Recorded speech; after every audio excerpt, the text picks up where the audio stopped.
Welcome to Hollywood Graveyard, where we set out to remember and celebrate the lives of those who lived to entertain us by visiting their final resting places. Today we head down to Orange County and Pacific View Memorial Park, where we'll find such stars as John Wayne, Marion Mack, Bobby Hatfield, and many more. Join us, won't you?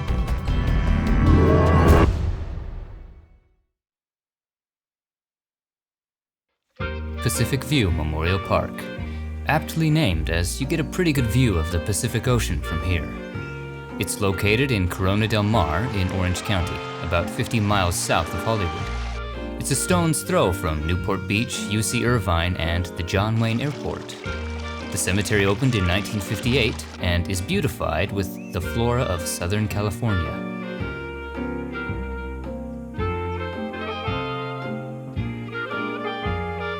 But one of the most uniquely charming aspects of this cemetery is that people hang chimes from the trees in memory of their loved ones. So anywhere you go in this cemetery, you can always hear the haunting tinkle of bells off in the distance. There are a number of memorials here, including the Garden of Valor, memorializing those who served their community and country. There's also a memorial to victims of drunk driving. Don't drink and drive, kids. And while we're at it, don't text and drive, or smoke pot and drive either. Thank you. All right, on with the tour. We'll begin our tour in the southern section of the cemetery. On the left is the Vista del Mar section. Right near the middle of this lawn, we find the grave of Tong. He was a Chinese-American actor, best remembered for his role in over 100 episodes of the TV series Have Gun, Will Travel in the 50s and 60s. He also played Dr. Lee in the film version of the Rodgers and Hammerstein musical, Flower Drum Song. Further southeast on this same lawn, we find William Cagney. He was the spitting image of his more famous brother, James Cagney, and like James, was an actor and performer. In addition to acting, he produced a number of his brother's films, including Blood on the Sun and A Lion is in the Streets. Next to William is another of the Cagney siblings, Sister Jeanne Cagney. She too was an actress who can be seen alongside her brother James in Yankee Doodle Dandy. One of her more memorable performances was in Quicksand alongside Mickey Rooney. Let's make our way around to the north. Next to the curb in the Bayview Terrace section, Lot 9, we find Southern belle Margaret Early. Her first role was in Stage Door in 1937, and she can also be seen alongside Betty Davis in Jezebel a year later. She also performed in a number of Andy Hardy films, but retired from acting in the 1940s. Let's continue around to the courts to the east. Heading into Palm Court, then the Alcove of Faith, all the way at the end, at the top, is the niche of actor William Austin. He played Monty in the 1927 film It with Clara Bow, and in 1943 he became the first actor to portray Bruce Wayne's butler, Alfred, in Batman. The character was originally portly and clean-shaven, but later redesigned, inspired by William Austin. We now head north, through the next courtyard, and into the Magnolia Court. Just north of the fountain, high on the wall, is the crypt of filmmaker Robert Webb. He won an Oscar for his work on the film In Old Chicago, in the short-lived Best Assistant Director category. He also directed Elvis Presley in Love Me Tender. Webb was married to Barbara McLean, a film editor, whose job it is to take the hours of footage and cut them down to the 90 minutes we see on screen. In a field dominated by men in the 30s through the 60s, Barbara was one of the prominent editors in Hollywood, known for her work at 20th Century Fox. She won an Oscar for the film Wilson, and was nominated for 6 other films, including All About Eve. Along the eastern wall of this court, on the bottom, is the crypt of Frieda Pushnik. She was a circus sideshow performer, notable for having been born without arms or legs. She appeared in Ripley's Auditorium in the 30s, and later with Ringling Brothers and Barnum and Bailey Circus, billed as the armless and legless wonder. But when the showcasing of people with physical deformities fell out of favor in the 50s, she was forced to retire. She would later appear in a couple of films. Frieda never let her deformity get the best of her and was determined to live a long, happy, normal life. She's entombed here with her mother, Anastasia. Let's continue north to the Sunset Court. Here is Jeanne Carmen, actress and pinup model extraordinaire, known for her resemblance to friend and contemporary Marilyn Monroe. Her career began as a teenager on Broadway, dancing in Bert Lahr's Burlesque.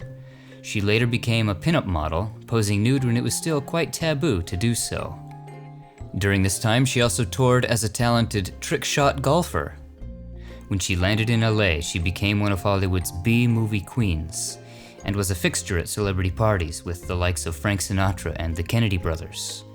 After the sudden death of her friend Marilyn Monroe in 1962, Jeanne claims to have feared for her life from mobsters she had fallen in with. She moved to Arizona, darkened her hair, and lived a life incognito for decades before coming out of retirement later in life. Let's head back across the street to the west, to the Bayview Terrace. Straight down the hill, a few rows from a bench, is the grave of Marion Mack. The girl from Mammoth, Utah, sent a letter and photograph to Mack Sennett in 1920, expressing her desire to be in the movies. Sennett responded, inviting her to the studio if she ever made it out to Hollywood. She did, and before long began making shorts at Keystone. She's best remembered today for her role as Annabelle Lee alongside Buster Keaton in the 1926 Civil War comedy, The General.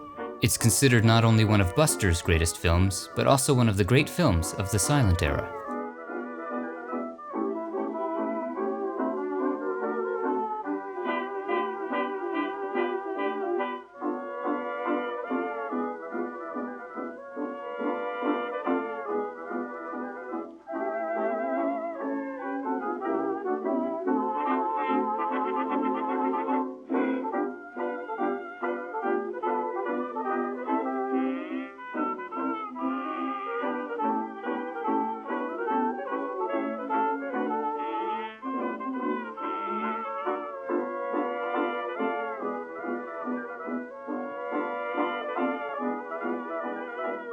Marion is buried next to her husband, producer and director Louis Lewyn.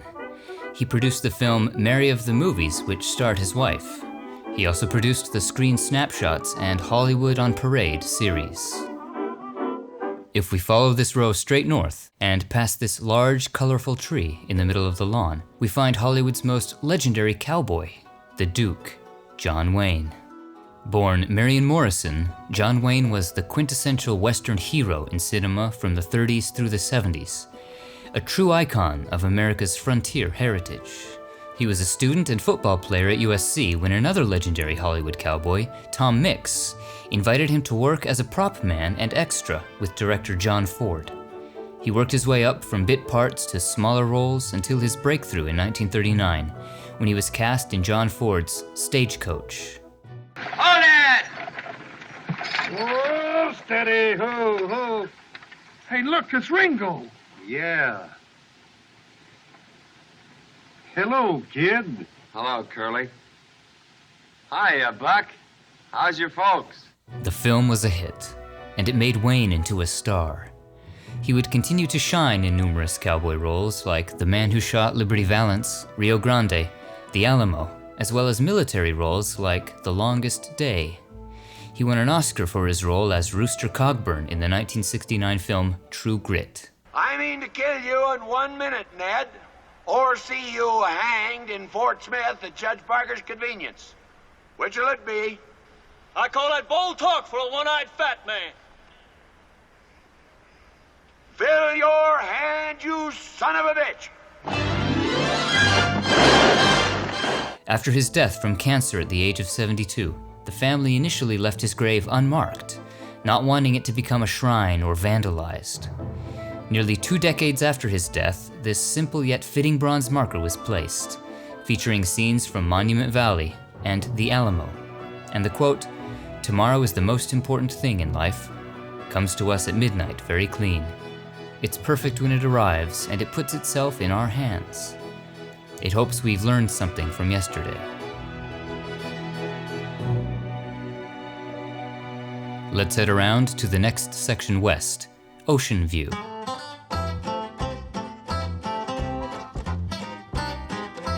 Down the hill from this wonky tree, we find the grave of June Storey.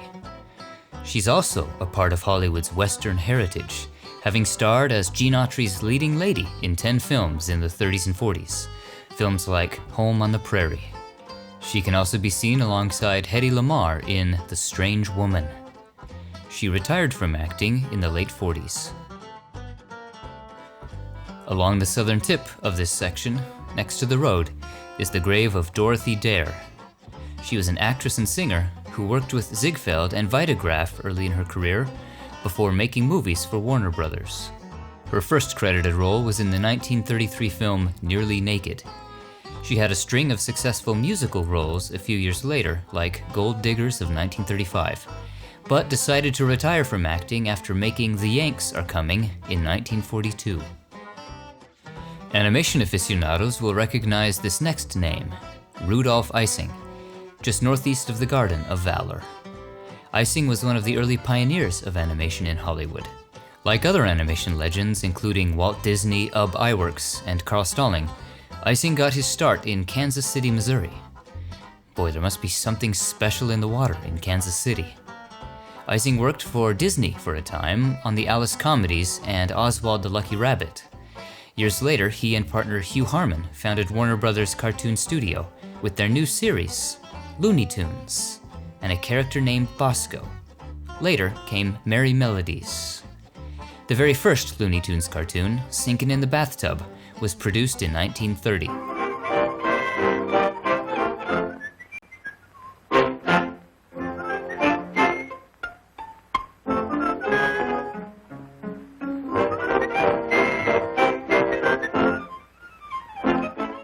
After a falling out with Leon Schlesinger, Harman and Ising moved to MGM, where they continued to make cartoons. Ising won an Oscar for his animated short film, The Milky Way. Let's continue a little further north along this road, then head west into the lakeside section. Near a large tree is the grave of actor John Eldredge. He was a prolific character actor of the 30s to the 60s, seen in a number of Charlie Chan films, as well as the film High Sierra. He also made guest appearances on many of the popular TV shows of the 50s and 60s. Continuing north, we reach Seaview Lawn on the right. In several rows, just right of a tree, is Bijan, an Iranian-American fashion designer. His Rodeo Drive boutique, House of Bijan, has been described as the most expensive store in the world. He crafted luxury fragrances for men and provided wardrobes for everyone from movie stars to presidents. If you can spend $1,000 on a tie, head to House of Bijan. Along the northern edge of the cemetery, we find 3 music stars. In the Garden of David, near a small tree, is Kevin DuBrow. He's best remembered as the lead singer of the heavy metal band Quiet Riot for close to 30 years, beginning in the mid-70s. Their hits include Metal Health, Bang Your Head, and Come On Feel the Noise. Come on, feel the noise. Girls, rock your boys. It's the Lido section. In the second plot on the right, we find the grave of Bobby Hatfield. He was a singer, best known as half of the music duo, the Righteous Brothers, with Bill Medley. Their first hit was the 1964 song, You've Lost That Loving Feeling. Perhaps their most recognized tune is Unchained Melody, sung by Bobby. Oh, my love, my darling, I've hungered for your touch. He died in his sleep at the age of 63, of a heart attack brought on by a cocaine overdose. Finally, we continue east to find another legendary musician. Not far from the fountain in the northeast corner of the cemetery is Jeff Hanneman. He was a guitar player and the co-founder of the thrash metal band Slayer, which formed in 1981. Not only did Hanneman help craft and define Slayer's aggressive, rapid-fire sound, he also wrote and co-wrote many of their songs, including Raining Blood.